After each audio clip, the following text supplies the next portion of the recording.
Liberando sus frenos.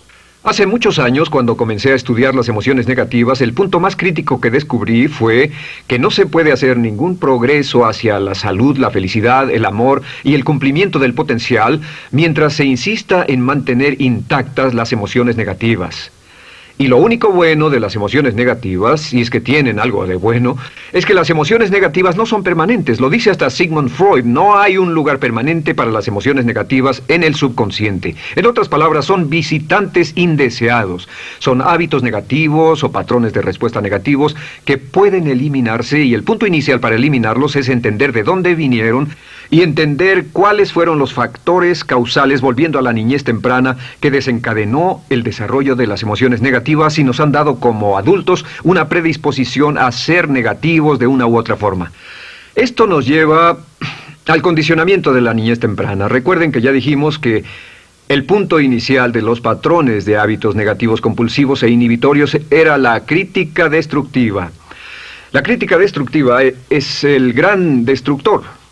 La crítica destructiva destruye a las personas en su interior y las deja caminando en círculos por fuera. Muchas personalidades han sido minadas y destruidas, mucha autoestima ha sido puesta de lado como resultado de la crítica destructiva más que cualquier otra cosa que podamos imaginar. La crítica destructiva es el gran asesino. Ahora, ¿por qué es eso tan malo? Sabemos que los niños en sus primeros años y al ir creciendo tienen una necesidad tremenda de amor y aprobación de sus padres. De hecho, muchos psiquiatras y psicólogos han dicho que la razón número uno de la enfermedad mental en los adultos es el retiro de amor o el amor no expresado. Sabemos que cualquier persona con prestigio, una persona que es importante para un niño, tiene un impacto enorme en ese niño, y los niños hasta la edad de 6 años tienen muy poca habilidad para discriminar entre una crítica válida y una crítica inválida. Lo que esto significa es que todo lo que diga un padre o un pariente mayor o una persona mayor, cualquier cosa que diga una persona de prestigio o una persona importante para un niño es aceptada como cierta. Es aceptada como una representación válida de la realidad. Si una madre dice eres un niño malo, o si un papá dice eres flojo, si alguien dice no eres dependiente, o si alguien dice que somos estúpidos o tontos o feos, el niño no tiene capacidad alguna para discriminar entre lo válido y lo no válido. Ese niño acepta eso como una verdadera representación de la realidad. Va más allá de la mente consciente, va directamente al subconsciente y ahí se queda. Muchos de nosotros como adultos aún estamos viviendo en base a la información negativa que recibimos cuando éramos niños. Y después como adultos, ¿qué decimos? Pues decimos así es como soy, o siempre he sido así, o algunas personas dirán, pues es de familia, tu padre era así, los hijos son así, tu madre era así, etc. ¿De dónde viene? Nada de estas cosas es de familia. Por ejemplo, cuando estaba creciendo, mis padres habían sufrido la depresión y la depresión les produjo un impacto enorme. Y cuando hablábamos de comprar algo, lo recuerdo muy bien, mis padres se ponían muy tensos y decían, no podemos pagarlo, no podemos pagarlo, no podemos pagarlo, no podemos pagarlo. Tenían una mentalidad de carencia, esta mentalidad de no podemos pagarlo toda su vida. Y luego yo crecí y aunque nunca he experimentado la depresión, y la mayoría de ustedes, 10, 20, 30, 40 años después, aún estamos diciendo, no puedo pagarlo, no puedo pagarlo, no puedo pagarlo. Aún tomamos como base esas frases críticas, esas frases emocionales que usaban nuestros padres. Tal vez sus padres les decían como mi padre me decía a mí una y otra vez, nunca acabas lo que empiezas, nunca acabas lo que empiezas. Nunca acabas lo que empiezas. Eres un flojo, nunca acabas lo que empiezas. Y cuando fui adulto tuve muchos problemas para acabar lo que empezaba. Al acercarme al final de la tarea, comenzaba a sentirme ansioso y buscaba cualquier excusa por posponerla o retrasarla. El segundo factor que nos predispone a emociones negativas es la falta de amor. Sabemos que las personalidades de los niños se desarrollan al grado en que reciben una alta calidad y una alta cantidad de amor de sus padres. Existe una relación de 1 a 1 entre la cantidad de amor, la calidad de amor y una personalidad sana. Ese amor negado o la privación de amor es la causa clave de la infelicidad, la negatividad y la enfermedad mental en los adultos. Para que un niño se sienta realmente amado, el niño debe tener padres con buenos conceptos, y la mayoría de nosotros tuvimos padres que fueron víctimas de sus padres, que a su vez fueron víctimas de sus padres. Un escritor famoso dice que todo el mundo es víctima de una víctima. Todos son víctimas de víctimas. Nuestros padres quisieron criarnos de la mejor forma posible, pero ellos mismos fueron víctimas de víctimas. Y para que un niño se sienta realmente amado, deben existir 3 condiciones. La condición número 1 es: los padres deben amarse a sí mismos. Los padres deben amarse a sí mismos. Recuerden, nunca le podrán dar más amor a otros que el que sienten por sí mismos. Si no se aman a sí mismos, no pueden amar a sus hijos. Si tienen un poco de amor por sí mismos, deben difundirlo en sus hijos. Si tienen poco amor por sí mismos y es absorbido por sus esposos, entonces, a veces, aunque deseen amar a sus hijos, no tienen amor que darles. Sus padres querían amarlos y en muchos casos no tenían amor para darles. Y eso es porque nunca lo recibieron cuando crecieron. El segundo requisito es: los padres deben amarse mutuamente. Para que un niño crezca sintiendo confianza en sí mismo, crezca sintiéndose amado, a salvo y seguro, debe crecer en un ambiente donde los padres se amen. No hay nada que le dé más temor a un niño que crecer en un hogar donde los padres peleen entre sí, donde los padres no se amen, donde haya dificultades, porque el niño siempre tiene una tendencia, primero que nada, ser una víctima, pues al niño se le grita y se le vocifera, y entonces cree que la razón por la que mamá y papá pelean es su culpa. Ahora, una investigación interesante: como hay muchas familias de un solo padre, la investigación interesante muestra que cuando uno de los padres se va como resultado de una separación o un divorcio, los niños que quedan invariablemente están convencidos de que la razón por la que el otro padre se fue se debió a algo que él hizo. Y es importante que si un matrimonio o una relación va a terminar y uno se va a ir, que el padre que se quede les diga a los niños una y otra vez que la razón por la que la relación no funcionó no tuvo nada que ver con ellos. Solo tuvo que ver conmigo y con papá, conmigo y con mamá. No tiene nada que ver con el niño. El niño necesita oírlo muchas veces antes de que se sienta confiado y seguro. Y por supuesto, siempre es mejor que un niño sea criado por un padre que lo ama que por 2 padres que no se aman. Una tercera condición que debe cumplirse si no quiere que exista la falta de amor es que los padres deben amar al niño. Los padres deben amar al niño. Bueno, esto parece muy obvio y muy lógico. La verdad es que, y esto es lo más difícil para usted y para mí como adultos, que ni siquiera lo pensamos, que es posible que nuestros padres no nos quisieron. No porque no lo intentaran, querían amarnos y tenían la intención de hacerlo, desde luego, etcétera, etcétera, pero simplemente como tenían conflictos mutuos y problemas sin resolver con sus padres, y sufrieron la guerra y la depresión, tenían que hacer carrera y otras responsabilidades, nunca lo lograron totalmente. ¿Entienden? Esa fue la dificultad. Lo deseaban, pero nunca lo lograron. La única forma en que puede amarse a un niño es pasando una gran cantidad y calidad de tiempo con el niño. Tiempo en gran cantidad y calidad con el niño.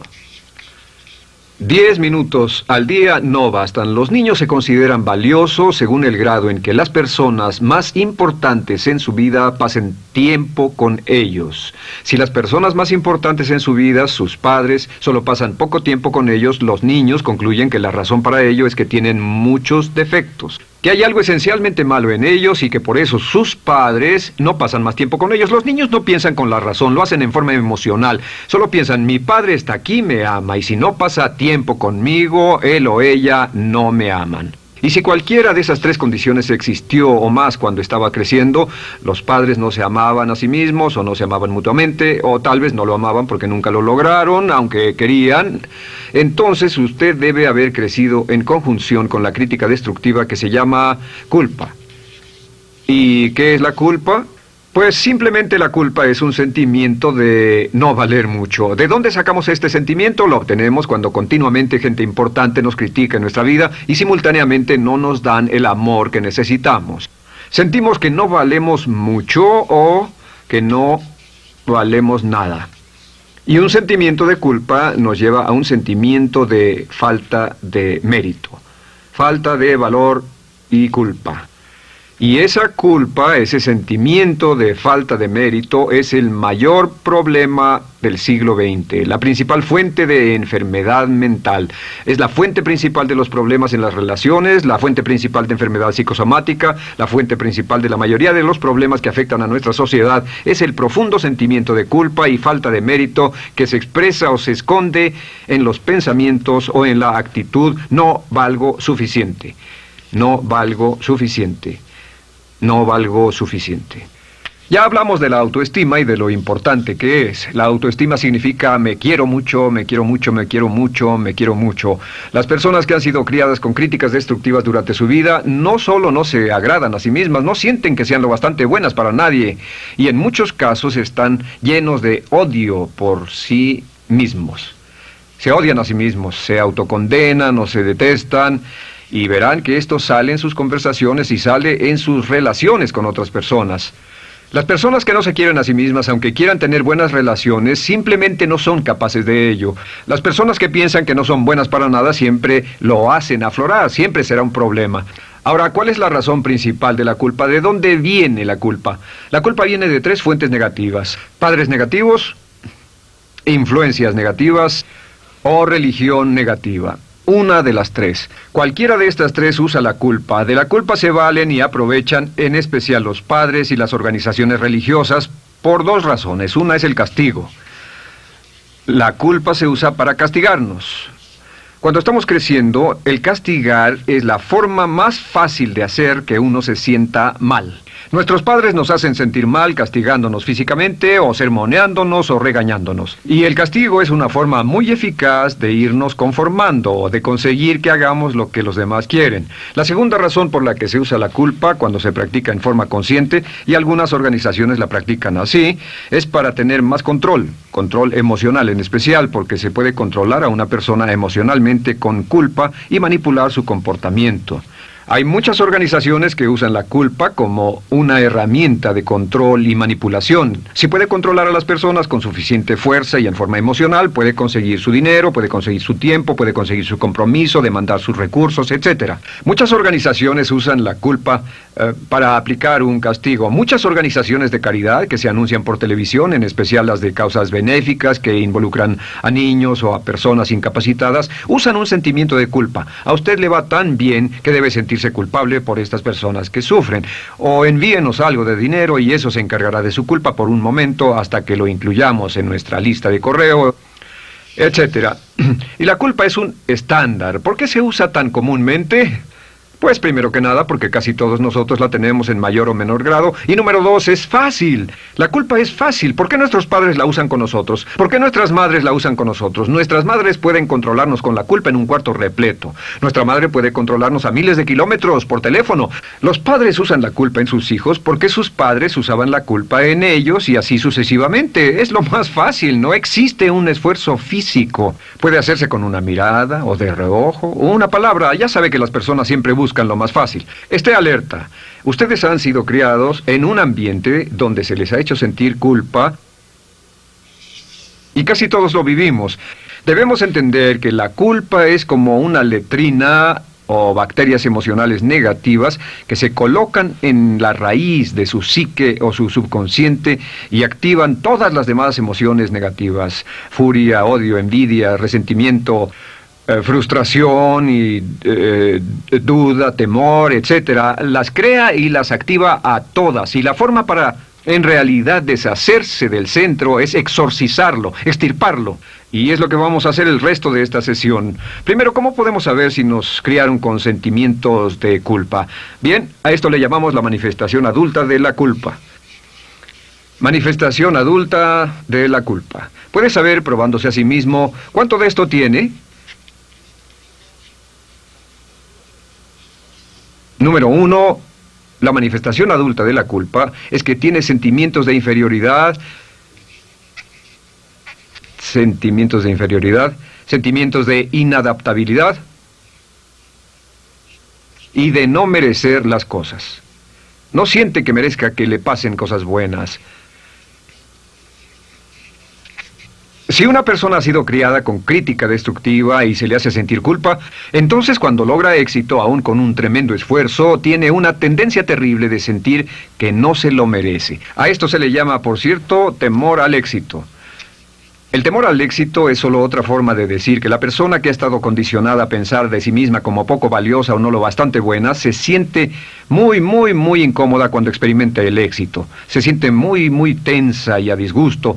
Realmente si sienten demasiada tensión, comienzan a aspirar cocaína, a beber demasiado alcohol, se enredarán en comportamientos autodestructivos, tendrán una sensación tremenda de ansiedad, como si alguien fuera a descubrir algo de ellos. Hay un libro en la librería que dice, si me está yendo tan bien, ¿por qué me siento como un impostor?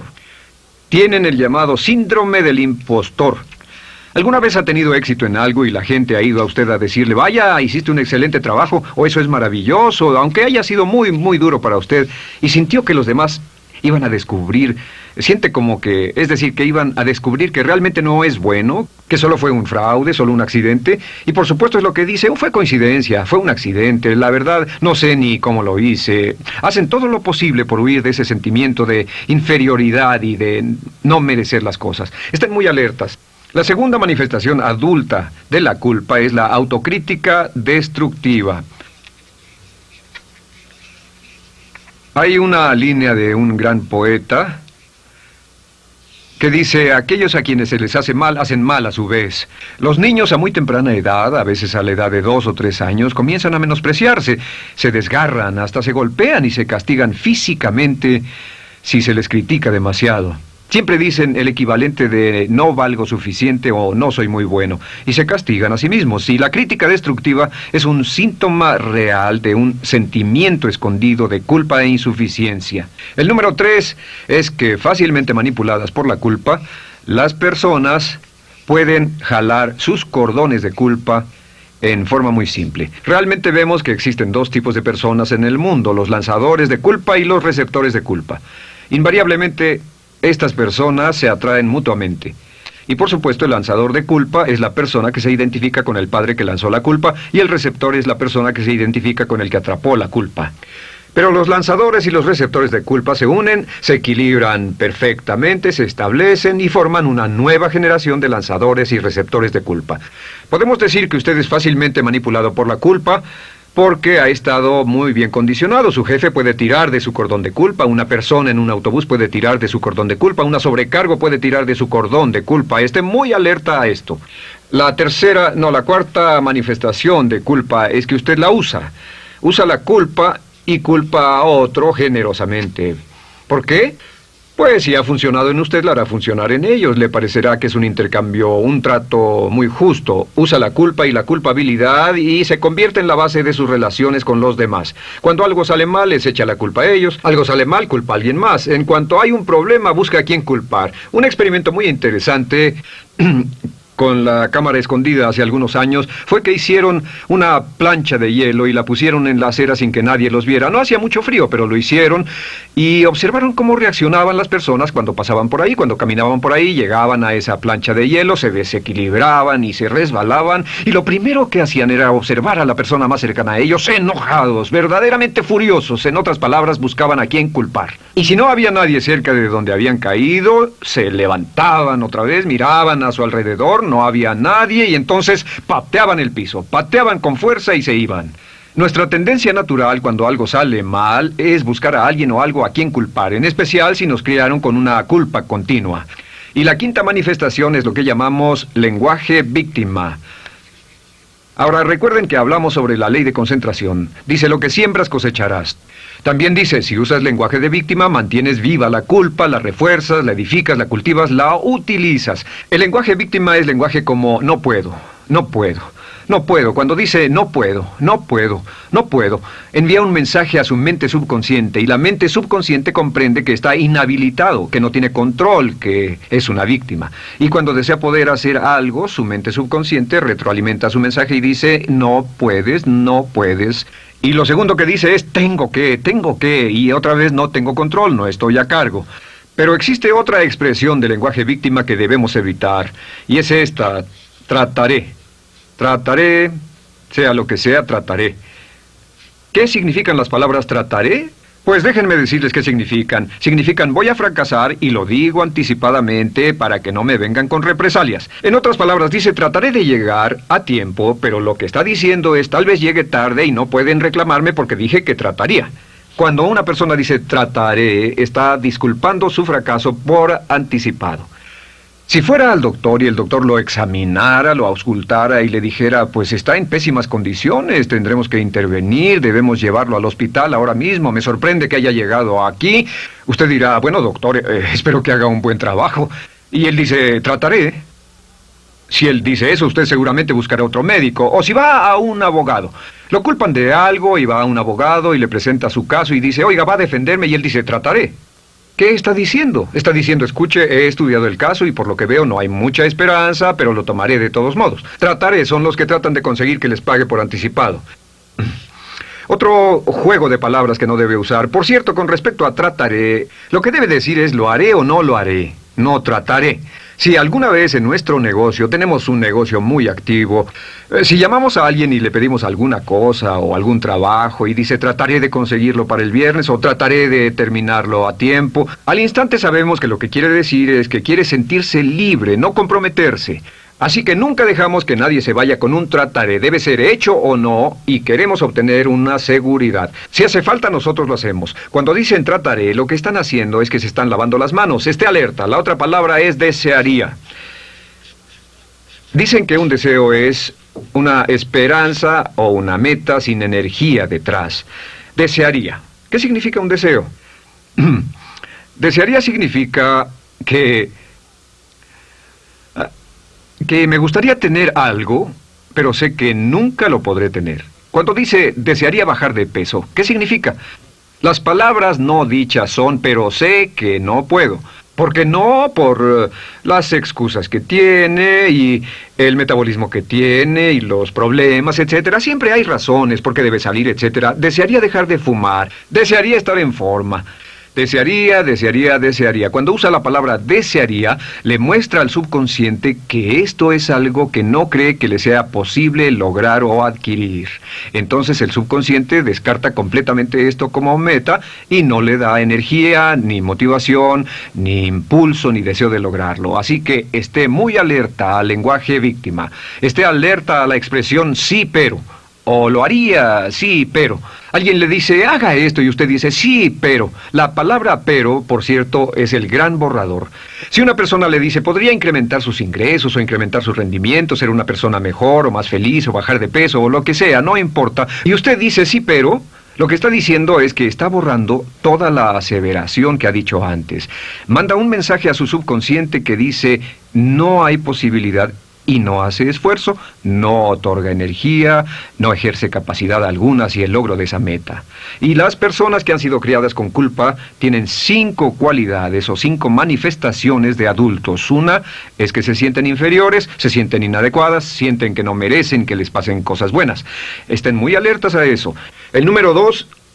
se autocompadecen continuamente, usan la autocrítica destructiva. El número 3, usan la culpa y la culpabilidad en ellos y en otros. El número 4, son manipuladas por la culpa. Y número 5, usan lenguaje víctima. Así que, ¿cómo nos deshacemos de la culpa?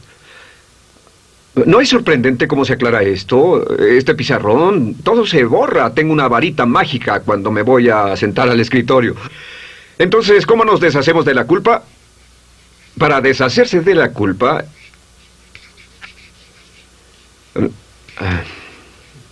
este es el proceso.